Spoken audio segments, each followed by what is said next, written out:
ఇప్పుడు యూనివర్స్తో అనుసంధానం అయ్యేటటువంటి ప్రక్రియని మనం అర్థం చేసుకోవాలి. ఉమ్, సో యూనివర్స్తో అనుసంధానం అవ్వడం అనేదే ప్రధాన ధ్యేయం. ఉమ్. యూనివర్స్తో అనుసంధానం ఎందుకు అవ్వాలి? యూనివర్స్ తో అనుసంధానం అయితే ఇలాంటి డౌట్లు సమస్యలు రావు అని నా ఉద్దేశం. మనకి ఒక గ్రేట్ సర్వీస్ అనేది ఎక్కడ ఎవరిస్తారు అంటే యూనివర్స్ ఇస్తుంది. అంతేగా మరి. ఎందుకు అంటే మనం ఇప్పుడు ఒక హోటల్లోకి దిగామనుకుందాం.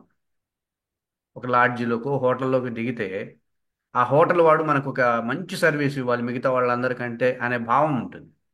అవును. ఎందుకంటే మనం ఉండాలి అక్కడ. సో అన్ని రకాల సర్వీసులు ఇద్దాం అనుకునే ఫెసిలిటీ పెట్టాడు అనుకుంటే, కొంతమంది అజ్ఞానంతో ఏం చేస్తారు? మన పని మనమే చేసుకోవాలి అన్నట్టుగా ప్రతిదాన్ని తనే ఆలోచించాడు అనుకోండి, ఎలా ఉంటుంది? వేస్ట్ కదా. వేస్ట్ అది. వాడు చూసుకుంటాడు. వేస్ట్.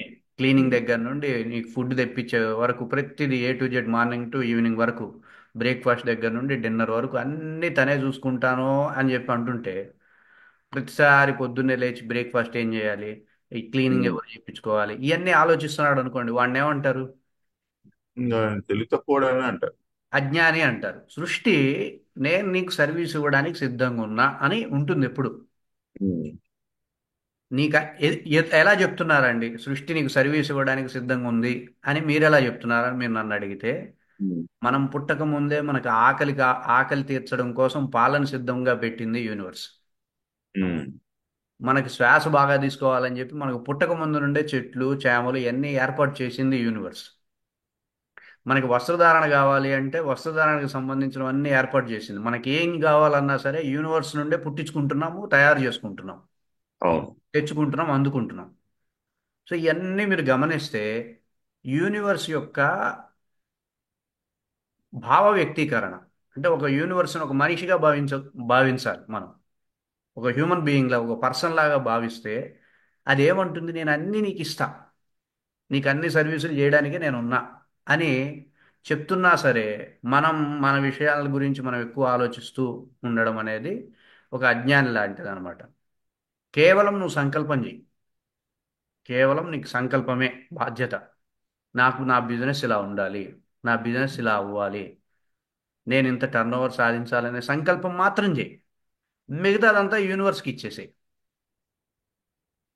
అప్పుడేమో ఇస్తున్నాం. ఉమ్, అప్పుడేమవుతుందంటే ఇస్తున్నాం. రెండు రకాల లాభాలు ఏమవుతాయంటే, ఒకటి, మనిషి ఎప్పుడైతే తన సంకల్పం మాత్రం చేసి మిగతా విభాగం మొత్తం యూనివర్స్కి అప్పచెప్తే, యూనివర్స్ ఏం చేస్తుందంటే తనకి విఘాతం కలిగేటటువంటి అంశాలు కలగనీయకుండా నీ సంకల్పాన్ని నీ దగ్గరికి చేర్చే ప్రయత్నం చేస్తుంది. ఎప్పుడైతే మనిషి వెళ్ళాడు అనుకోండి, మనిషికి ప్రతి సంకల్పానికి యూనివర్స్కి ఏదో ఒక సమస్య తెప్పిస్తాం. సృష్టికి ఏదో ఒక రకమైన సమస్య తెప్పించి తను బాగుపడాలని చూస్తాడు. ఇది సృష్టికి వ్యతిరేకం అయ్యేటటువంటి వ్యవస్థ ప్రక్రియ. అన్నమాట. ఇలా సృష్టికి వ్యతిరేకం అయ్యే వ్యవస్థ ఈ రోజు కాదు, వేల సంవత్సరాల క్రితం నుండే మనిషి వ్యతిరేకమయ్యి కేవలం మార్కెట్ కోసమో లేకపోతే కష్టపడుతున్నారు. ఆర్థికమైనటువంటి అంశాల కోసమో ఒక రకమైనటువంటి నెగిటివ్ థాట్స్తో తయారవుతున్నాడు ఇప్పటి వరకు. అంతెందుకండి, ఇప్పుడు గుమ్మానికి అరిటాకు అదే గుమ్మానికి మామిడాకులు కట్టాలి. ఒక 300 ఇయర్స్ క్రితమో 200 ఇయర్స్ క్రితం ఎలా ఉంటుంది? పక్కనే చెట్టు ఉంటుంది, పీక్కొని వచ్చేసి కట్టేసుకునేవాడు. ఈ రోజు ఎలా ఉంది? కొనుక్కోవాలి. కొనుక్కోవాలి. ఎంత దౌర్భాగ్యం అది! కొనుక్కోవాలి. అంటే ఏంటి? దాన్ని మార్కెట్ చేసేసాడు, చెట్లను మార్కెట్ చేసేసాడు. ఉమ్, ప్రతిదీ కొనుక్కోవాలి, ప్రతిదీ డబ్బులు పెట్టాలి. ఉమ్, చివరికి రేపొద్దున గాలికి కూడా డబ్బులు పెట్టాలి, నీళ్ళకి డబ్బులు ఆల్రెడీ పెడుతున్నాం. ఉమ్. పెడుతున్నాం కదా. ఇట్లా ఇట్లా మనిషి ప్రతి సంకల్పాన్ని సృష్టికి వ్యతిరేకంగా తీర్చుకుంటున్నాడు. అది తప్పు. మనం సంకల్పం చేసి సృష్టికి వదిలేస్తే, సృష్టి తనకి ఇబ్బంది కలగనీయని పద్ధతిలో, తనకి ఏ విధంగానూ ఇబ్బంది కలగనీయకుండా నీ సంకల్పాన్ని నీకు ఇవ్వగలదు. ఉమ్. సో ఇది మనం అర్థం చేసుకోవాలి. మనం ఇంకా స్ట్రెస్ పడకూడదు. చెప్పండి. స్ట్రెస్ పడకూడదు. ఆలోచించకూడదు ఇంకా. అంటే ఆలోచించడం ఆలోచించకూడదు అంటే ఆలోచించట్లేదు వాస్తవంగా బిజినెస్ మనకి రావట్లేదు అని అనుకుంటాము, లేకపోతే వస్తుందిలే అనుకుంటాము. కానీ ఆ వచ్చినప్పుడు డీల్ చేసే విధానం ఒకటి ఉండాలిగా. ఆ డీల్ అది కూడా కూడా బయట సృష్టి యూనివర్సే చూసుకుంటుంది. చూసుకుంటుంది. కానీ భౌతికంగా శబ్ద రూపంలో మనం ఒక ప్రయత్నం జరగాలిగా.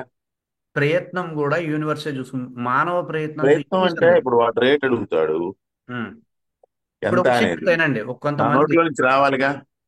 అదే ఆటోమేటిక్. ఇప్పుడు కొంతమందికి ఏమీ చెప్పకపోయినా సరే వ్యాపారాలు నడుస్తాయి.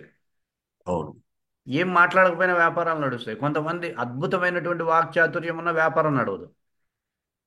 ఈ కస్టమర్ దొరికాడంటే చాలు బాధగలడు, కస్టమర్ని ఎట్లయినా సరే కన్విన్స్ చేయగలడు, మ్యానిపులేట్ చేయగలడు అన్న వాడికి కూడా వ్యాపారం జరగదు. నోట్లో నాలుక లేదన్న వాడికి వ్యాపారం బ్రహ్మాండంగా జరుగుతుంది. అవును. సో మన మానవ ప్రయత్నంతో ఏదో ఒకటి జరుగుతుంది అనే భావం అనేది మనం చిన్నప్పటి నుండి పెంచుకున్నది అది. పెంచుకున్నాం, పెంచి పోషించాం. మన చుట్టూ ఉండే పరిసరాలను గమనిస్తూ మన చుట్టూ కష్టే ఫలి.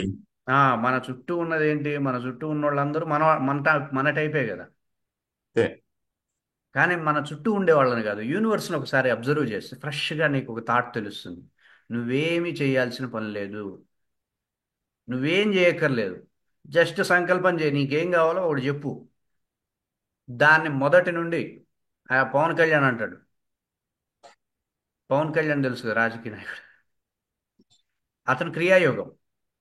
ఉహుం. క్రియాయోగాన్ని ఫేస్ చేసి పొలిటికల్గా విన్ అయ్యానని చెప్పి ఒక పబ్లిక్ స్పీచ్లో చెప్పాడు. ఓకే. నేను ఇంకా ఉమ్. అదే. క్రియాయోగాన్ని మా గురువులు ఏదో సాధనగా చెప్పారు, కానీ నేను క్రియాయోగాన్ని రాజకీయాల్లో పెట్టానని చెప్పి పబ్లిక్ స్టేట్మెంట్ ఇచ్చాడు. ఆ, అర్థమవుతుందండి. జస్ట్ సంకల్పం చేయి. జస్ట్ సంకల్పం చేసి మిగతా అన్ని విభాగాల్లోనూ యూనివర్స్తో అనుసంధానం అవుతూ ఉంటే, మనం ఏ ఉమ్, అంశాలలో యూనివర్స్ నుండి లాభాలు కలగాలో ఆ అంశాలలో యూనివర్స్తో అనుసంధానం అయితే ఆటోమేటిక్గా మనం అనుకున్నది అనుకున్నట్టుగా జరిగి తీరు. జరిగిపోదు.